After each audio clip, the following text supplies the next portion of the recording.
Circulatory system. Circulatory system हमारी body में जो भी ट्रांसपोर्ट का काम होता है वो सारा का सारा काम जो है वो हमारा सर्कुलेटरी सिस्टम करता है। सर्कुलेटरी सिस्टम के चार कंपोनेंट होते हैं। सबसे पहला है ब्लड, दूसरा है हार्ट, ब्लड वेसल और लिम्फ। इसमें से जो ब्लड है वो ब्लड एक प्रकार से लिक्विड कनेक्टिव टिश्यूज हैं। ये लिक्विड कनेक्टिव टिश्यूज जो होते हैं वो ऑक्सीजन जो होती है वो लंग से लेकर के आने का काम करते हैं और कार्बन डाइऑक्साइड को शरीर से बाहर निकालने का भी काम करते हैं।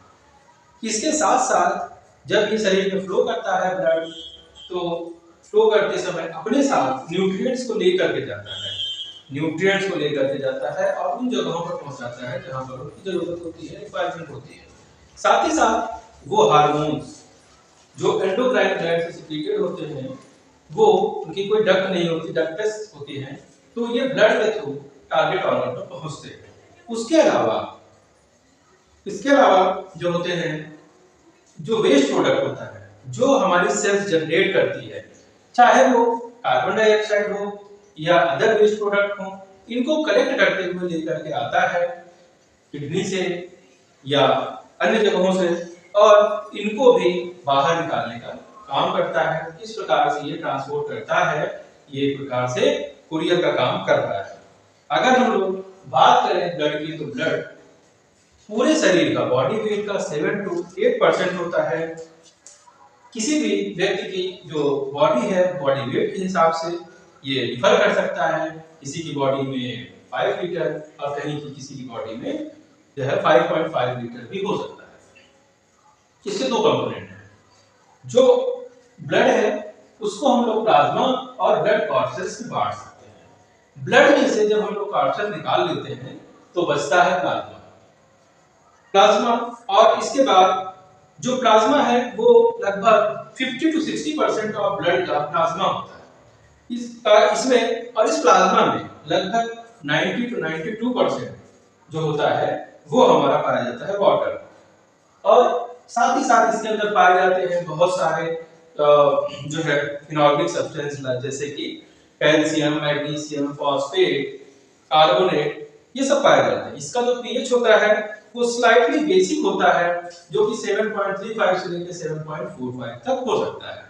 साथ ही साथ प्लाज्मा में fat, amino acid, glucose, glycerol, phospholipid, cholesterol, vitamin आदि भी पाए जाते हैं।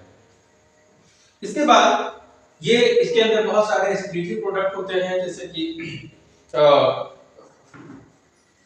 कि यूरिया, यूरिक एसिड या अमोनिया। साथ ही साथ इसके अंदर पाई जाती है प्रोटीन, जैसे कि फाइब्रिनोजेन, प्रोथ्रोम्बिन, ग्लोबिन और एल्ब्यूमिन जैसी प्रोटीन भी इसके अंदर पाई जाती है।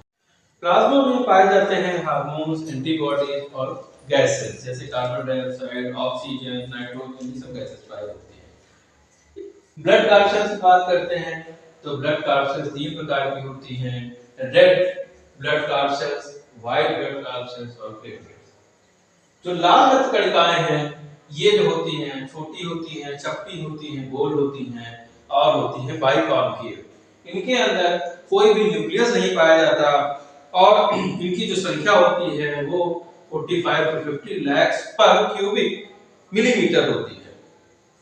इसके अंदर प्रोटीन पाया जाता है, इसके अंदर आयरन पाया जाता है, इसके अंदर विटामिन B6 और विटामिन B12 भी पाया जाता है। जो लाल रक्त कणिकाओं का ड्यूरेशन है, लाइफ पीरियड है, लाइफ साइकिल है, वो 120 दिन की होती है और ये 120 दिन के बाद खत्म, समाप्त हो जाती है, डेड हो जाती है। इनका फॉर्मेशन जो एडल्टहुड में है वो बोन मैरो में होता है। बोन मैरो हमारे लॉन्ग बोन्स हैं, जैसे कि फीमर है, ह्यूमरस है, इनके अंदर जो बोन मैरो होती है वहां पर लाल रक्त कणिकाओं का फॉर्मेशन होता है। लेकिन जब एम्ब्रियोनिक स्टेज होती है तो आरबीसी का जो फॉर्मेशन होता है वो स्प्लीन और लिवर में होता है।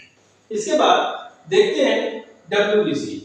डब्ल्यूबीसी जो है इनको ल्यूकोसाइट भी बोलते हैं और इनका जो लाइफ साइकिल है वो 10 से 13 दिन का होता है। और ये दो भागों में बटी हुई है। एक होती है एक ग्रेन्युलोसाइट, दूसरी होती है ग्रेन्युलोसाइट।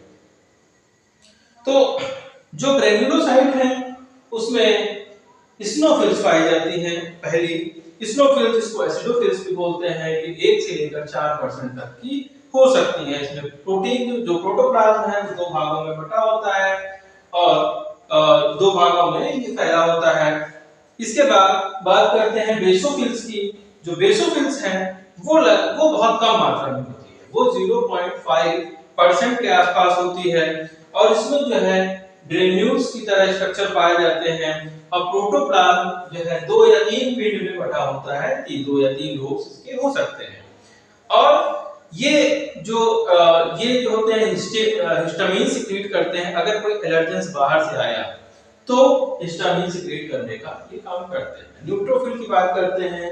जो न्यूट्रोफिल्स हैं वो लगभग सबसे ज्यादा मात्रा में है, ये 50 से 70% पाए जाते हैं और इसमें बाइलोब न्यूक्लियस पाया जाता है। ये बैक्टीरिया को किल करने का काम करते हैं। इसके अगर कोई फॉरेन कोई फॉरेन बैक्टीरिया आता है, फॉरेन पार्टिकल आता है जो कि हार्मफुल है, उनको ये किल करने का काम करता है। इसके बाद अगर हम लोग देखें एक ग्रेन्युलोसाइट्स को, जिसमें लिम्फोसाइट्स और मोनोसाइट्स होते हैं, तो लिम्फोसाइट की जो परसेंटेज है वो लगभग 25 से लेकर 30% तक का लिम्फोसाइट पाए जाते हैं और ये गोल होते हैं। इनके अंदर एक न्यूक्लियस होता है और ये एंटीबॉडी बनाने का काम करते हैं। मोनोसाइट्स जो हैं वो 2 से 6% पाए जाते हैं और ये जो है पूरी बॉडी में सर्कुलेट होते रहते हैं। चूंकि पूरी बॉडी में सर्कुलेट होते हैं तो कोई भी हार्मफुल बैक्टीरिया अगर बॉडी के संपर्क में आता है तो उसको ये किल करने का काम करते हैं।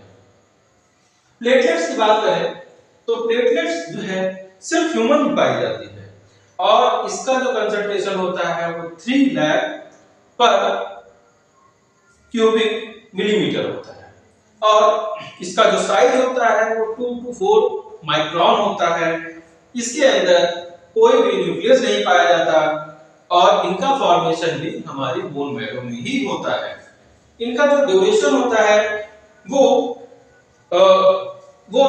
7 से 7 to 10 डेज का होता है।